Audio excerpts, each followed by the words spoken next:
selfless devotee, bathed in the purity of devotion, wants nothing for himself. He wants only Paramapurusha in exchange of his own self. At the time of merger, as he identifies himself with him, he tastes of the boundless bliss. The pleasant waves of sensation take place in the psychic body of the Supreme Entity on getting back his devotee in his own state of consciousness, are a lot more in evidence in that of the self-immolating Sarkya. Ita dalam banam shrishta mita dalam banam param Ita dalam banam yinatva brahma loke mahiyate. The foremost pivot of a living being is this Omkara. This Omkara, this super exalted state of the microcosm, is verily the Brahma himself. The one who has realized or held on to this prop gets gloriously installed in Brahmic sphere. This Omkara Brahma is an asceti. In no circumstances can he be lost. Nayayate mriyate va vipa shinnayam kutashinna vabuva kashit ayo nityaha shashvatoyam puranona hanyate hanyamane sharire. This Omkara Brahma is not subject to birth or death. His existence is beyond the precincts of life and death. How is birth possible of an entity who is supratemporal? When will he take birth? Aren't place and person necessary for a life to be born? That which is the absolute truth can never be subject to time, space, or person. That is why the soul is free from birth and death. Death occurs to relative entities, not to consciousness. No birth is possible for the one which is immutable, i.e., which has no second existence, and such an impeccable entity cannot be anything but the soul. The natural tendencies of worldly objects are: the death of one brings about the birth of another, the renunciation of one form begets the formation of another, the loss of one means the gain of another. In this endless process of building and rebuilding of the successive order, the one that remains we call new, or the newborn. We cannot call Brahma new, for he is not the effect of any previous cause. Through this process of building and rebuilding, the whimsical hand of time has not been able to touch him, for he is birthless, eternal and sempiternal, aeon. Through the destruction of this physical body, i.e., through its metamorphosis, he is neither destroyed nor gets transformed. Hanta shenmanyate hantum hata shenmanyate hatam ubau tau vijnanito nayam hanti na hanyate. When a murderer strikes to kill, he does not know or understand that he has no power to murder anybody. The doomed dying man also thinks as though he's just about to die, but both of them are wrong. Actually, no one kills anyone, nor anyone dies. Anuraniyan mahato mahiyanastmasya yantor nihitu guhayam tamakratu pasyati pita shoko datu prasadan mahimana matmanaha. This Atma, or soul, which is indestructible, which is immortal, is smaller than the molecule or atom, smaller than the small ultramicroscopic. Due to its smallness, you cannot feel it with your sensory power. In the language of science, if you take molecule as the English equivalent of Anu, you will find a series of other things, even smaller than the atom, like proton, neutron, electron, etc., which are too subtle for your senses to grasp. Apprehension is possible only through the power of imagination. If you further try to analyze them, your imagination will stop functioning or will be compelled to get engrossed in a deep reverie. On the last Falguni Purnima, the full moon of the month of Falguna, I told you that the apprehending capacity of your organs for the small and the big things was limited. The organs concerned can apprehend only a particular wavelength, i.e., from one particular point of movement to another particular point, neither more nor less. Just as the soul is the molecule of the molecule on one hand, similarly it is greater than the great on the other. This being ultra-sensual, you cannot apprehend it as it is, just as you cannot see things properly in a dim light. Similarly, a blazing light dazzles your vision, and you cannot see either. The soul abides in your mental horizon, as the knower of your world of imagination, and as the certifying witness of your existence. If you direct your sentimental entity towards its great sentiment, then your emotion or thought, being on the higher plane, loses its pettiness. Your existence then is hardly distinguishable from it. If you direct your sentimental entity towards its microatomic sentiment, then also your mind goes out of action. If you cherish the sentiment of attaining him, you will have to be devoid of all sensuous desires, by carefully and deftly bringing under control the selfish, individualistic frivolities of your mind. In such an event, your attraction for the finite objects will disappear.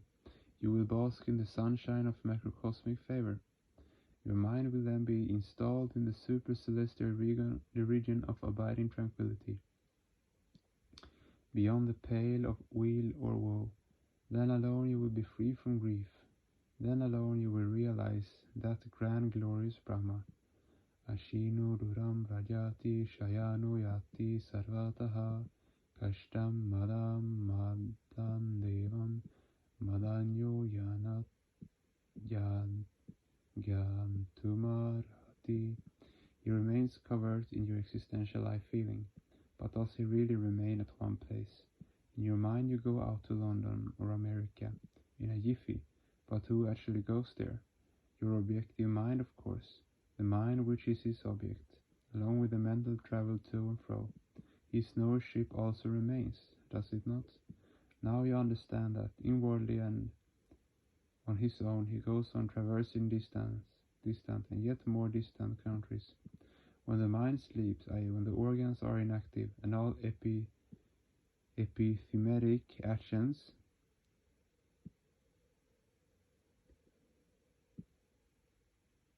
desires are also at a standstill, he is supposed to be asleep also in the mind, isn't he? Well, does he have any movement? Yes, of course he has his movements. He is the omnity, the all-knowing seed.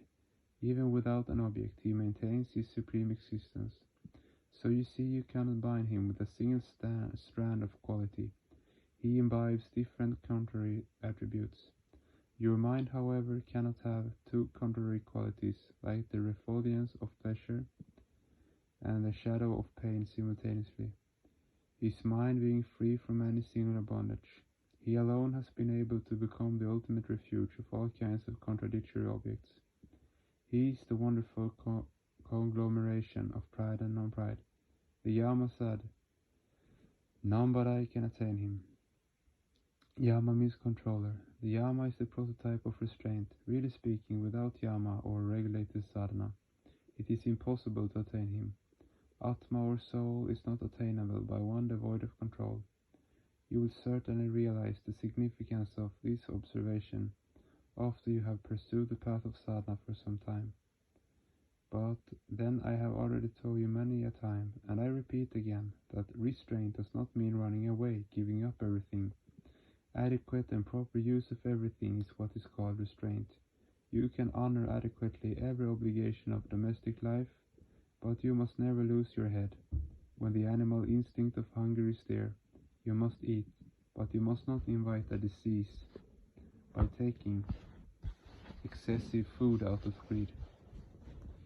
Ashriram sharirishvana vashteshva vashtitam mahantam vibhumatmanam matvadirona shoshati. Brahma, who has within him the countless number of contradictory attributes, is an incorporeal entity due to his limitlessness. He has neither a body nor a receptacle. It just cannot be, nor is there any need for it. But how about these countless fragmentary manifestations, which do have their bodies, yet they are his manifestations, and are all within him. Yes, that is the reason why he is the possessor of countless bodies. Being bodiless himself, the spiritual entity is not subject to any time, place, or person, but the finite unit entities are their cooperative creations.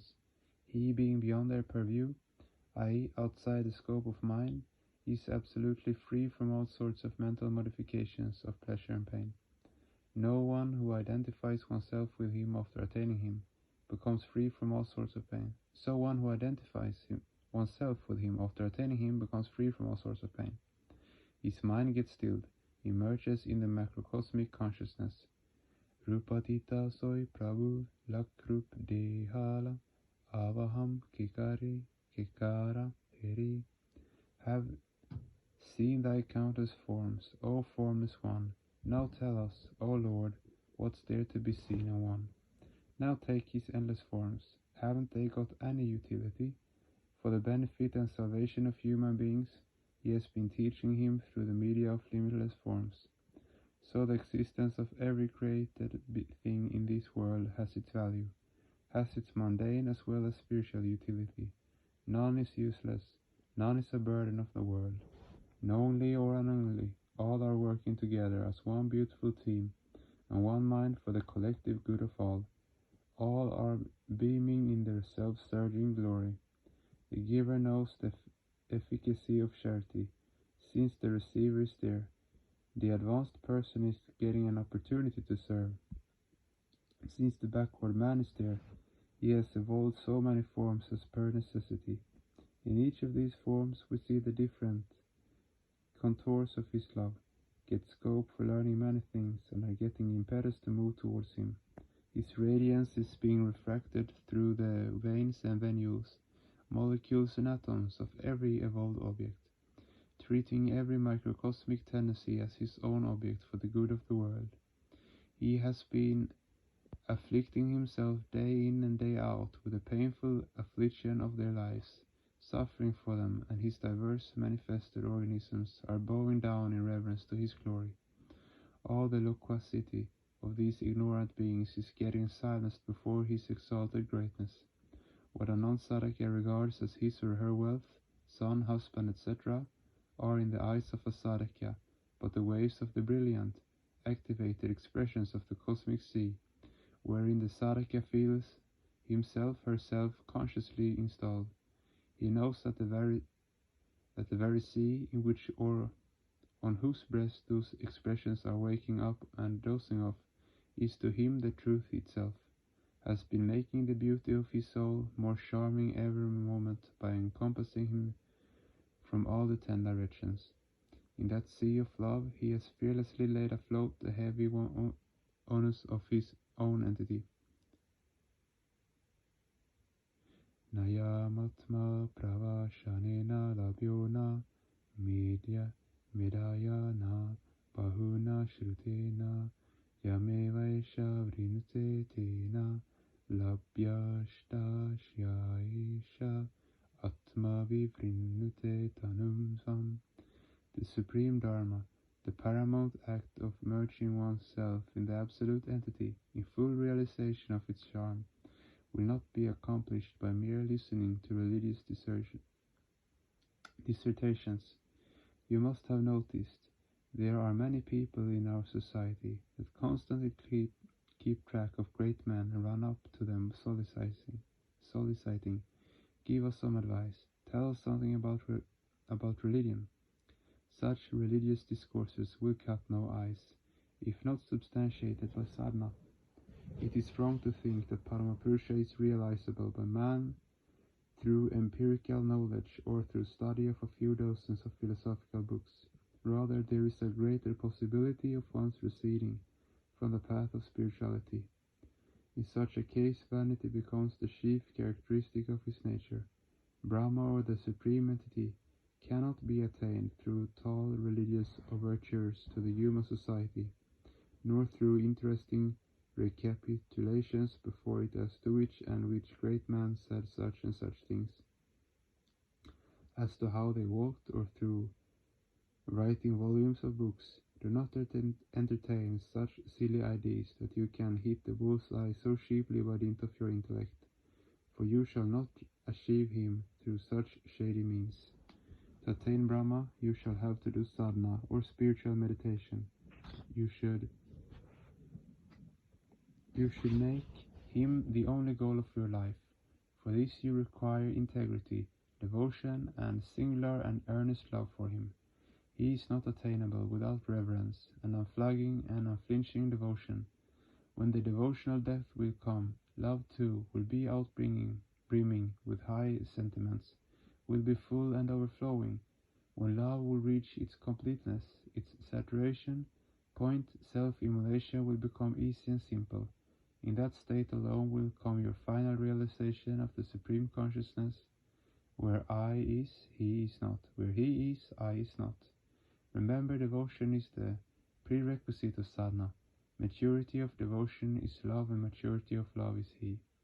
Sa Ishvara Ani Rava Shaniya Parama Prema Shvarupa. Only wholehearted love can bind him. When you will be able to do so, you will see. What you have in bondage is the love divine. Paripurna Krishna Prapti Se Prema Hete Se Preme Banda Krishna Kahe Bhagavate Krishna Dasa Kaviraja. To love sincere Lord Krishna clings, bound to love so Bhagavata sings. Scriptures of the Vaishnava sect. Krishna realized through such a love, for love is Krishna, Krishna, love. Naviratu Dusha Ritanana Shanto Nashama Hitaha Nashanta Manasho Vapi Pragyana Nina Ena Mapnuyat. Sensus intellect is an inert intellect. Sensus movements are efferent. So the intellect of the sensus man is wasted over external objects. The human mind that has in it an unbridled desire for mundane pleasure is never at peace. In such a state, no one can attain Brahma. When the mind preoccupied with finite objects, can one get the integrated whole? When your longing is towards the crude, you will undoubtedly become crudified yourself. Your mind will leap from one crude desire to another, will run from one object after another in a wild pursuit. Such is the way of the materialistic, isn't it? But an aspirant, being in the midst of all and making the right use of everything, proceeds towards the supreme goal. Learn the intuitional science from the competent preceptor and proceed accordingly. Yasya brahmana kshatranya ube bhavata udanam mrityuryasyopa ka itta vidayatra saha. Nirguna Brahma, or the supreme, unsubjectivated, pure consciousness, is your supreme goal. Even Saguna Brahma, subjectivated transcendentality, is devoured by Nirguna. The Brahma Sadhaka knows that Saguna Brahma, we say, composite of cognitive faculty and operative principle, a combination of introversive consciousness and introversive force, eventually turns into food for the Nirguna Brahma. That is to say, with his death, all his feelings and emotions also disappear, and so death serves as ghee, clarified butter, for the ultimate food of the Nirguna. Just as flora alone does not make a good food by itself, and it requires ghee to make eatable, similarly, the ghee-like death makes the consciousness come principle like food, delectable and palatable to the Nirguna Brahma. So I say that this death too is a benevolent system, when the overall sentiment, the subjectivated and objectivated state of Saguna Brahma, merges in the Nirguna Brahma, that is to say, when a sadhaka attains salvation, soulness or absolute identity with the divine essence, i.e. final liberation, all the onus of his ego lightens. Prakriti, the xylem or the root of or plastic cause of creation, can no more throw him into the pit of pleasure and pain. So in order to attain him, whom you cannot attain through empirical or worldly knowledge anyhow, Get busy and be up and doing from this very moment, and get proper guidance from a proper preceptor. Ananda Purnima, 1956, DMC.